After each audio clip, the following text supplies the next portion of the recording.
Hello বন্ধুরা, আজকে হিস্ট্রির যে ইতিহাসের সাজেশন কিছু আমি আজকে নিয়ে এসেছি।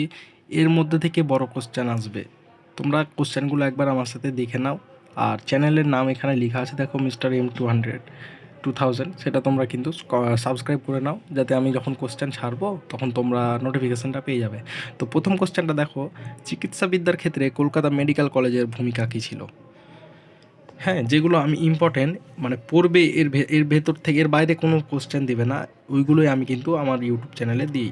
তো আজকে দেখো, যেটা প্রথমটা দিলাম এইটা কিন্তু খুব ভালো একটা মেডিকেল কলেজের যে কোশ্চেনটা, খুব ভালো কোশ্চেন। তারপরে দ্বিতীয়টা দেখো, হুতম প্যাচার নকশা গ্রন্থে 19 শতকে বাংলা সমাজের কী চিত্র পাওয়া যায়।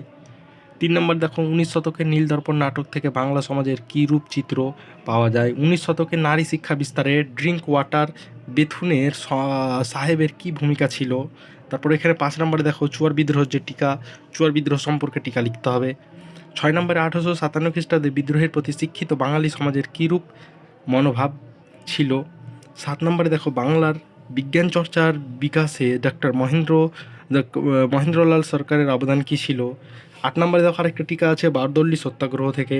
9 নম্বরে বাংলার সশস্ত্র বিপ্লবী আন্দোলনে নারীদের ভূমিকা কী। 10 নম্বর দেখো, সাঁওতাল বিদ্রোহ। তো এই ছিল আজকের 10টা কোশ্চেন। তোমরা খাতা কলম নিয়ে বসো এবং কোশ্চেনগুলো লিখে নাও।